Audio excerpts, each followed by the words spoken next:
So, but one second, you're saying my theatrical shit was not good. I'm just fucking with you.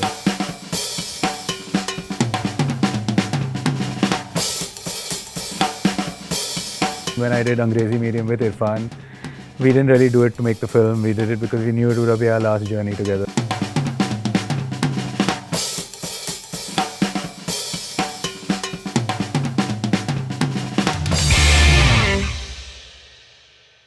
Hi Homi, it's wonderful to have you on Film Companion. Wonderful to be here.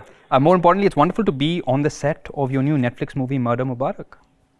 Murder Mubarak is obviously a whodunit murder mystery, and a great murder mystery isn't the easiest thing to pull off. You have to give us this sort of crop of colorful characters, sort of these seedy suspects. You're sort of trying to keep us on our toes, drip feed us clues, but always stay one step ahead of the audience. So what would you say is the hardest part of pulling off a story like this?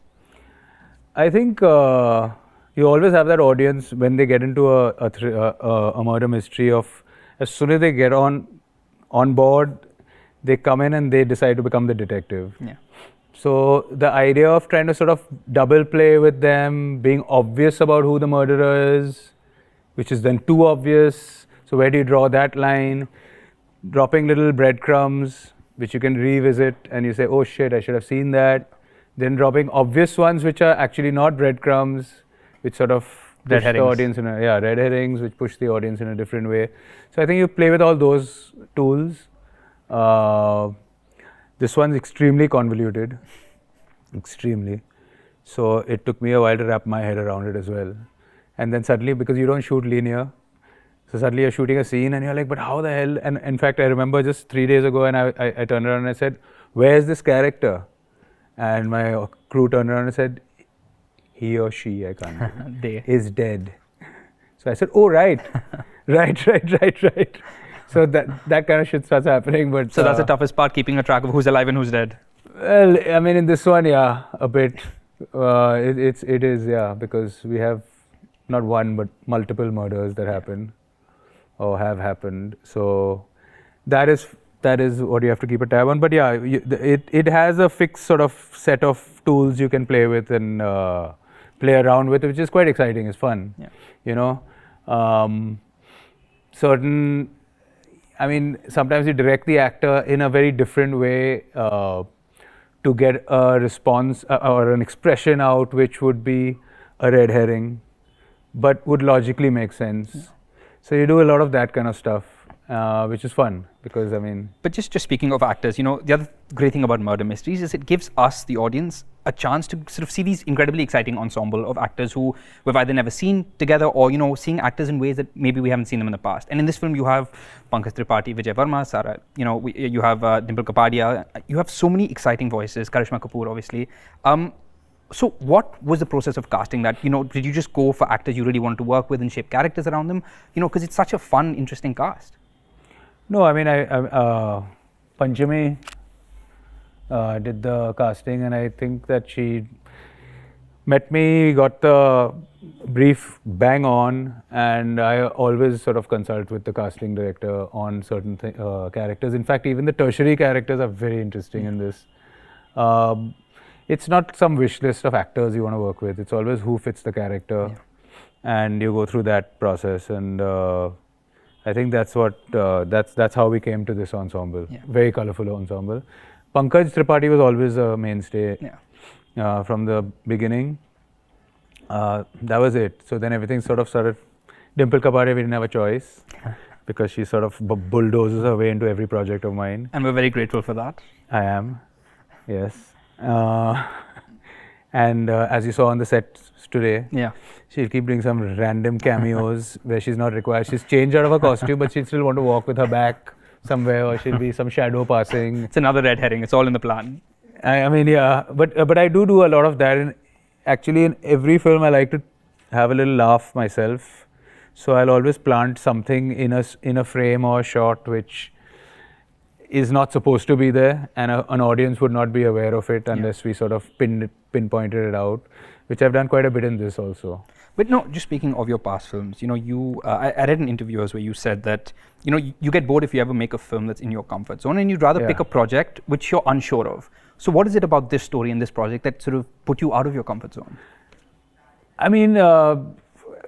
to sort of, when I can't see the film, when I hear the story and I can't see the film, I really enjoy that, because then I like the way it sort of germinates and where it goes to, and trying to get the visualization of something like that with those kind of characters. And so, and this is something I've not done before. Yeah.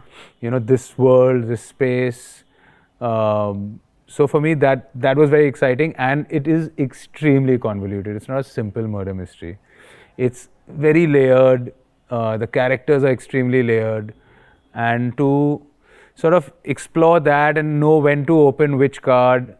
So I was not sure at all. I mean, I knew it would happen, but that's what sort of attracted me to the whole thing to begin with. No, but speaking of the characters, this is obviously a film that's based on Anuja Chauhan's book. I believe it's called Club You to Death. So, what is the process of adapting that? How faithful are you to the book? And I guess the big question, do you change who the killer is? I can't reveal that. Okay. Maybe. Yeah. Maybe. But I guess, is it interesting because you have a murder mystery based on existing source material? So does that sort of change your process in any way? No. So in this case, I've relied on the writers to pull out the sort of juice from the book that would be useful to use specifically, because a book has the luxury of time. A film doesn't. And so to be very clever on what elements to pull out of a book, which Supro and Ghazal have done, the two writers, very well, in fact. And but it is a challenge. Like, what do you retain? What do you not take? And I've pretty much relied on them for that. Because for me, it's when I get the script, that's what matters to me. So for me, if the script resonates with me, then I know that yes, we're going to go for it. And that's what happened in this case. And with films like Knives Out and shows like The White Lotus, they've proved to us that, exactly like your film, murder mysteries can be an incredibly fun way of tackling class divide and sort of that aspect of it. What do you think it is about a big murder mystery that really lends itself so well to sort of exploring class in a really fun, digestible, but interesting way? See, I think basically an audience in a murder mystery immerses into it as the detective. You immerse into it much more than you do in another genre, which you do also immerse into, and you sort of emotionally invest in your favorite characters, and which would happen here. But you're also trying to be one step ahead of the narrator as an audience.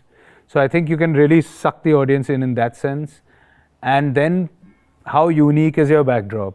In this case, we're looking at class and the elite and the privileged, and I feel somewhere where you realize that they're sort of living a sort of, I mean, in this case, not everyone, but I'm saying in this case, in our story, they're living a very sort of insulated life, unaware of or insensitive to outside reality. And somewhere it becomes an us and them syndrome. So as a viewer, you don't mind when they get screwed, which they do. All of them. And we can't wait to watch that. So that's I guess that's the sort of vicarious thrill you get out of watching a class divide kind of that you thing. Literally get to take them down one at a time. This is also a movie for Netflix, and what I find really interesting about the streaming space is there are a lot of very interesting, distinctive voices, exactly like yours, that didn't necessarily completely get their due in theatrical, and streaming is really giving them a place to soar and shine. And you're working on this film, you've just completed another show for a major platform. When you're working on these projects, the fact that they're on streaming, does that change anything about your approach to the DNA of the project, that it's not a theatrical release, it is on a digital platform? Does that change your approach in any way? It absolutely changes your approach, because I think it gives you way more creative freedom, because you don't have the pressure of a Friday. You don't have a producer sitting on your head and saying, "Chale gana dal," or "We need this for promoting," and "We need these names." People follow. I mean, they've sort of got conditioned to watching OTTs with the idea of the story being king and content being king, and so for us as storytellers, it's a great joy and a great freedom in which we can sort of explore our creativity, and you're not shackled down by the other. I mean, it makes sense on big screen that you are restricted for certain things, because it's a much bigger gamble because you're sort of relying on a weekend and then you're relying on it moving forward from there. Here you've got access to a much wider audience to begin with.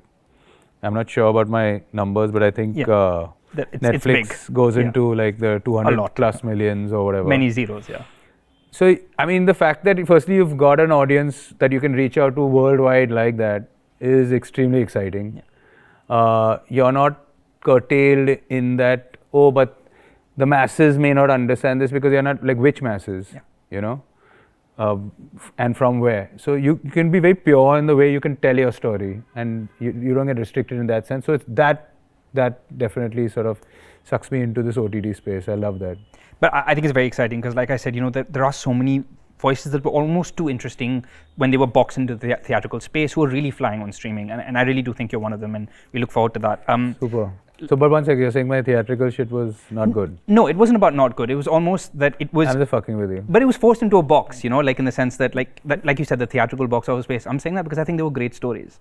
And I'm sure there's a part of you that wonders if Being Cyrus and Finding Fanny were made today in a streaming space, you know, would they have got more attention than they got at the time they released? I mean, I'd love to see Finding Fanny in English somewhere. Yeah. That was very well saved by me, thank you. But I do mean it. I do think that it's such a cool voice, and you just wanted to see it get its due. Thank you. You've made 4 films in 16 years. This is your 5th, yes. Is it? Yes. Okay. And I read something that you said about sort of how laid back you are when it comes to filmmaking. You said that if I ever write a book about myself, I'm going to call it One Man's Struggle to Take It Easy. I did. So I remember this. Are you done taking it easy? Are we expecting to see more of you and more of your work, or more frequently? For sure. I was just saying this, in fact, to someone. My retirement plan was to start working when everyone retires. That was always the case. Yeah. Till then, I said, as long as the body is moving, I want to jump off mountains, I want to dive down into the depths of the ocean, I want to do all the stuff that I can. And as soon as I start getting into the, I wouldn't say twilight of my life, I hope I have a little more. But now on, I'm going to start doing it, because also I've realized that what used to stress me out making films earlier are so irrelevant. And I actually learned this very beautiful lesson when I did Angrezi Medium with Irfan.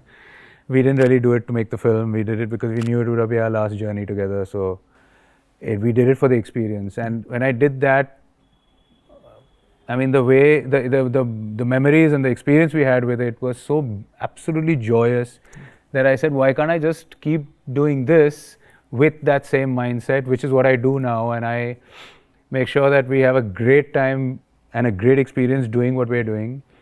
I don't compromise my commitment in terms of how professional the product will be, but I make sure that I have a very good time and my crew has a great time doing what we do. And it's a great memory, that's about it, you know. And I think that's a super way to just, and it takes all the stress off. I mean, it doesn't bother me. I mean, it's not like I'm going to work. I enjoy what I do. I'm telling stories, and for me, it's very important that I come out a better person, and so does everyone else from the experience. So that's why I'm starting to do it on a more frequent level. But, you know, I guess just speaking of people having a great time, I think Murder Mysteries, when done right, are some of the most fun films anyone can see, and we really look forward to this one. Super. So thank you so much, and we look forward to watching it. Super. Thanks, man. दोस्तों, ये वैसा course नहीं है जहां पर आपको लगेगा कि एक टीचर आपको बिठाकर ज्ञान दे रहा है। ये वैसा कोर्स है जहां आपको लगेगा कि आपके कॉलेज की कैंटीन में एक सीनियर स्टूडेंट जो इस कैंपस में ज्यादा समय बिता चुका है, आपको हल्के फुल्के तरीके से कुछ समझा रहा है। बड़ा मजा आएगा इस कोर्स में। आप हमें ज्वाइन कीजिए FC क्लासरूम के स्क्रीन राइटिंग मास्टर क्लास के लिए। सी यू देयर।